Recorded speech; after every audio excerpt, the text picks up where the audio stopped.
Nunca pensé que compartiría esto con nadie. Es difícil de hablar de experiencias que la mayoría descartan como imaginación o simples pesadillas.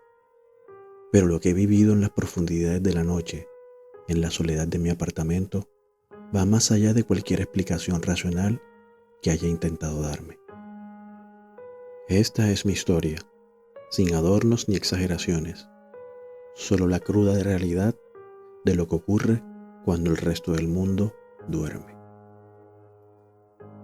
Vivo solo en un apartamento en Teusaquillo, uno de los barrios más tradicionales de Bogotá, donde los edificios antiguos guardan más secretos de los que uno quisiera conocer. Tengo 28 años y siempre me he considerado una persona racional, poco dada a creer en lo paranormal. Mi rutina nocturna es simple. Me acuesto, leo un poco, apago la luz y generalmente me duermo sin problemas hasta la mañana siguiente. Pero hay noches diferentes, noches que han transformado mi forma de entender la oscuridad. La primera vez ocurrió hace un año. Me había acostado como cualquier otra noche después de un día agotador en el trabajo. Recuerdo haber tenido una pesadilla confusa, imágenes distorsionadas que no logré recordar al despertar. Lo que sí recuerdo con escalofriante claridad es el momento exacto en que abrí los ojos. El reloj digital de mi cuarto marcaba las 3:12 de la madrugada. El apartamento estaba completamente silencioso, pero algo había cambiado en el ambiente. El aire se sentía denso, como si de repente costara más trabajo respirar. Fue entonces cuando sentí una presencia, con cada célula de mi cuerpo. Una presencia grande, oscura y abrumadora. Estaba al pie de mi cama, como una masa de oscuridad más densa que la oscuridad misma de la habitación. No tenía una forma definida, pero ocupaba espacio, mi espacio. No se movía, pero podía sentir que me observaba. El terror que experimenté en ese momento fue indescriptible. Mi cuerpo se paralizó por completo, mientras mi mente gritaba. Quería moverme, encender la luz, correr, pero no podía hacer nada más que quedarme allí, sintiendo cómo esa cosa comenzaba a acercarse lentamente hacia mí. Cuando finalmente pude reaccionar, hice lo único que recordaba de mi infancia católica. Comencé a orar, con voz temblorosa al principio, luego con más firmeza. Exigí que se fuera, que abandonara mi hogar. No eres bienvenido aquí, repetí una y otra vez, hasta que las palabras se convirtieron en una especie de escudo. Pasaron minutos que parecieron horas, pero gradualmente sentí como el aire volvía a ser ligero. La presión invisible sobre mi pecho desapareció y supe que esa cosa se había ido, al menos por esa noche. Lo más inquietante es que ha regresado, no con frecuencia, pero lo suficiente para confirmar que no fue una alucinación única. Siempre sigue el mismo patrón, una pesadilla que no logro recordar. Me despierto en la madrugada, la sensación aplastante de una presencia oscura que no debería estar allí. He investigado, he consultado, incluso consideré mudarme, pero con el tiempo he desarrollado una teoría. Hay lugares, personas o situaciones que actúan como imanes para estas entidades. A veces sin saberlo, las traemos con nosotros, como si se adhirieran a nuestra energía y nos siguen hasta nuestros espacios más íntimos. La última vez que ocurrió fue apenas hace un mes. Había estado en un edificio antiguo del centro por cuestiones de trabajo, un lugar con una historia turbulenta que todos en la oficina comentaban en voz baja. Esa noche, la presencia regresó con más fuerza que nunca. Casi podía escucharla respirar. Esta vez no esperé a que se acercara. Me incorporé en la cama y con una voz que no parecía la mía ordené: «Sal de aquí, este es mi espacio y no tienes permitido quedarte». Repetí estas palabras una y otra vez mientras me encendía todas las luces del apartamento. El cambio fue inmediato y palpable, como si una tormenta hubiese pasado y de pronto llegara la calma. Pude volver a dormir después de un rato, exhausto, pero en paz. No sé qué son exactamente estas presencias.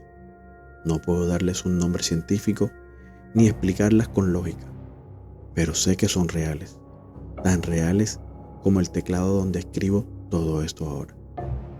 Y sé que tienen poder, pero no más del que nosotros decidimos darles.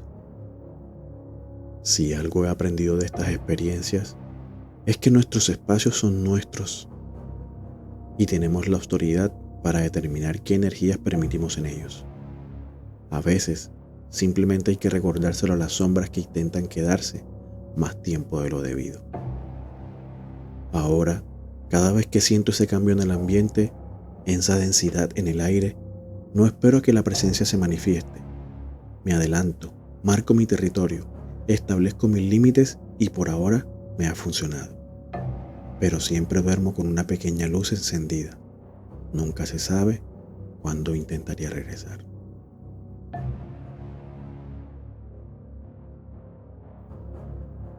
Hay recuerdos de la infancia que permanecen intactos a pesar del tiempo. Imágenes congeladas que décadas después siguen provocando la misma sensación inquietante que experimentamos siendo niños. Lo que voy a compartir ocurrió cuando apenas tenía 6 años, pero la nitidez con la que recuerdo cada detalle me hace dudar si realmente han pasado casi 4 décadas desde entonces. Esta es mi historia, un fragmento de mi niñez que jamás he logrado explicar. Mi abuelo era dueño de una pequeña tienda en Chapinero, uno de esos barrios antiguos de Bogotá donde cada edificación parece contener su propia historia. Al lado de su negocio había una casa abandonada, una construcción de 2 pisos con fachada descolorida que contrastaba con la vitalidad del resto de la calle. Pero por alguna razón que nunca llegué a entender, el dueño de aquella propiedad le había confiado las llaves a mi abuelo. Durante meses, mi hermano y yo observábamos esa casa cuando visitábamos la tienda. Las ventanas tapiadas, la maleza creciendo entre las grietas del frente y el extraño silencio que parecía rodearla. Y algo más perturbador, al anochecer, decenas de pájaros negros, cuervos quizás, se posaban sobre el techo y la cornisa, como si montaran guardia. Era un espectáculo que los adultos parecían ignorar, pero que para nosotros resultaba algo hipnótico. Un domingo, particularmente tranquilo, mi abuelo nos sorprendió con una propuesta que nos erizó la piel de la emoción. ¿Les gustaría conocer la casa de al lado? Mi hermano y yo intercambiamos miradas cómplices, antes de asentir energéticamente. La aventura que habíamos imaginado durante meses estaba a punto de materializarse. Mi abuelo sacó un manojo de llaves oxidadas del cajón. Cruzamos la calle mientras él nos advertía que no tocáramos nada, que solo echaríamos un vistazo rápido. La cerradura se dio tras varios intentos, con un chirrido que parecía un lamento. El interior era exactamente como nos lo habíamos imaginado, pero peor. Una gruesa capa de polvo cubría el suelo de madera. Parte del techo se había desplomado en la sala, permitiendo que un haz de luz atravesara la oscuridad y revelara muebles cubiertos con sábanas amarillentas. El aire olía a humedad y algo más, algo dulzón y desagradable que no supe identificar entonces. Mi hermano avanzaba cauteloso, mientras yo seguía de cerca a mi abuelo, que iluminaba nuestro camino con una linterna. Subimos por una escalera que crujía bajo nuestro peso. En el segundo piso, un largo pasillo daba acceso a varias habitaciones. «No se alejen», murmuró mi abuelo, pero la curiosidad era más fuerte. Entré en la primera habitación a la derecha. Era un dormitorio con una cama sin colchón, un tocador con espejo agrietado y un armario de madera oscura. algo me atrajo hacia ese armario. Quizá fue la forma en que destacaba entre los demás muebles deteriorados. Parecía conservar cierta dignidad a pesar del abandono. Mis pequeñas manos se posaron sobre el pomo y tiré de él. Lo que vi dentro me paralizó. Un vestido de novia inmaculado, perfectamente conservado, colgaba en el centro del armario. Era de un blanco resplandeciente, con encajes delicados y pequeñas perlas cosidas al corsé. No tenía una sola mancha, ni siquiera más mínimo rastrojo de polvo. Parecía recién colocado allí, como si alguien lo hubiera colgado minutos antes de nuestra llegada. El contraste entre ese vestido perfecto y la decadencia que lo rodeaba era tan perturbador que no pude emitir sonido alguno. Simplemente me quedé allí, contemplándolo, sintiendo como un frío inexplicable subía por mi espalda. No sé cuánto tiempo permanecí inmóvil, pero el grito de mi hermano desde otra habitación rompió el hechizo. Mi abuelo apareció en la puerta, y al ver lo que estaba contemplando, su rostro palideció. Me tomó firmemente del brazo y me alejó del armario. «Ya nos vamos», dijo con una voz que no admitía réplica. Mientras nos apresurábamos hacia la salida, mi hermano se aferraba del brazo de mi abuelo. Vi algo moverse, susurraba una y otra vez, una sombra que se deslizó por la pared. Esa noche, durante la cena, mi abuelo permaneció inusualmente silencioso. Cuando le pregunté por el vestido, simplemente respondió: «Hay cosas que es mejor no tocar». Días después, pasando frente a la casa, noté que la llave ya no estaba en la tienda. Mi abuelo le había devuelto el manojo de llaves al dueño sin dar alguna explicación. Nunca volvimos a hablar del tema, como si existiera un acuerdo tácito para borrar aquella tarde de nuestras memorias. Años más tarde, investigando la historia del barrio, descubrí que esa propiedad había pertenecido a una familia adinerada, cuya hija desapareció misteriosamente la noche anterior antes de su boda. Nunca se encontró su cuerpo, pero tampoco se encontró su vestido de novia.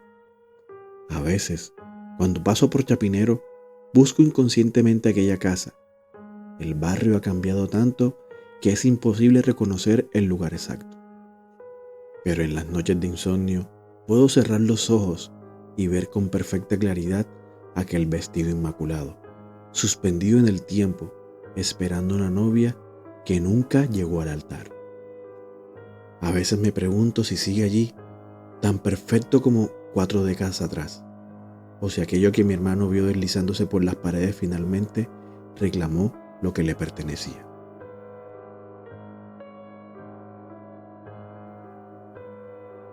Las sombras siguen acechando, esperando el momento exacto para volver. Algunos las enfrentan, otros simplemente aprenden a convivir con ellas. Pero en cada rincón oscuro, en cada casa antigua y en cada pesadilla que olvidamos al despertar, hay algo que nos observa y que quizás nunca se haya ido. Gracias por escuchar este nuevo episodio de Las Formas del Miedo. Si estas historias te han atrapado, no olvides seguir el podcast, compartirlo y contarme qué te pareció en los comentarios. Y recuerda, la próxima vez que sientas una presencia en la oscuridad, tal vez no sea solo tu imaginación. Nos encontramos en el próximo episodio, si es que la oscuridad no te encuentra primero. Hasta entonces.